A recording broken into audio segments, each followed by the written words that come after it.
This is hard work. It is really stressful and it burns you out.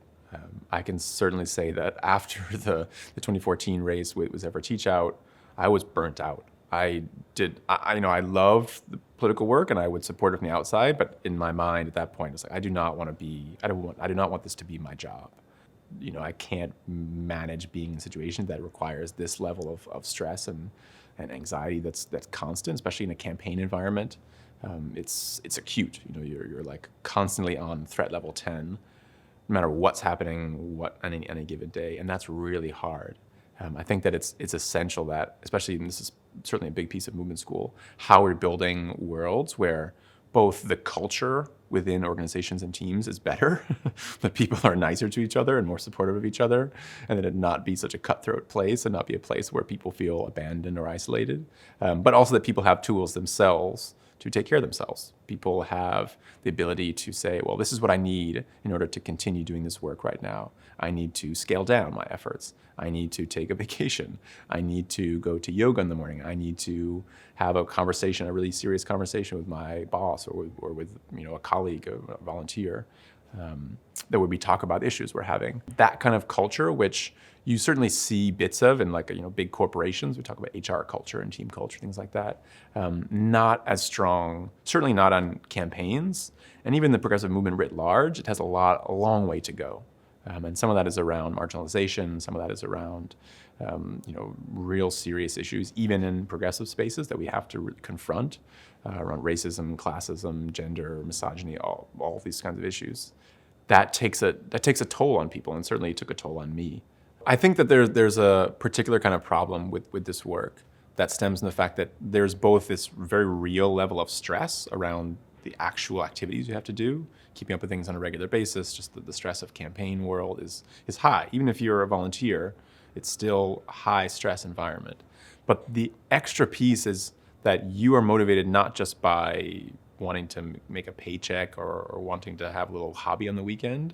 Like you probably are coming to this feeling like this is essential for my future, for the future of my kids and grandkids and my neighbors. And you're thinking about going to the 2020 cycle and facing up against fascism. Like this is so important. And so the problem that I think I've run into, and I think a lot of people run into, is that you don't give yourself permission to take care of yourself because you can rationalize essentially the harm you're doing to your own self because of how important it is. Like, well, yes, I haven't slept well in the last 3 weeks, but is that really worse than fascism? Like, I think it's a real problem, and it's going to be a problem in this cycle. And honestly, I hope that Trump loses his election, but I don't think that we're rid of the people who've got us into this place.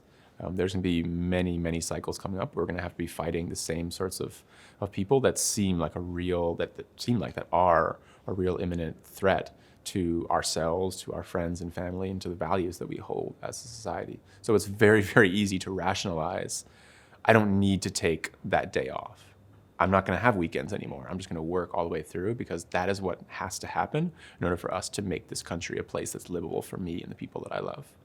And while you can't fault the logic that, there is an amount of effort that's required right now that's more than has been in the past and more than would be rationalized if we were facing off against someone who was maybe less odious than the current occupant of the White House. But that we have to be in a place as a movement and as individual teams and groups that are working on this, campaigns, volunteers, organizations, and so forth, where we support each other to take care of ourselves. We cannot do this otherwise.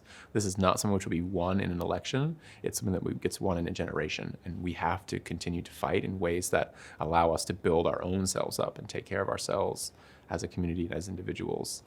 Yeah, I think we certainly preach this in movement school repeatedly over and over again because it's something that easily gets lost sometimes in the campaign or electoral world where there's a lot of that fast-paced, high pressure as the rationalization for everything. But that is something that I think that especially if anyone's starting off in this world, know that you are going to burn out at some point. It's not a if, it's a when. It's going to happen to you in some form, in some place. Be ready for that sort of thing and be working throughout the time that you're involved to take care of yourself. Think about what it is that you need and get those things. Get the support from other people, take the time for yourself, whatever it is you have to do. You want to do goat yoga, then goat yoga is your thing. but make sure that you're thinking about it and it's present for you at all times.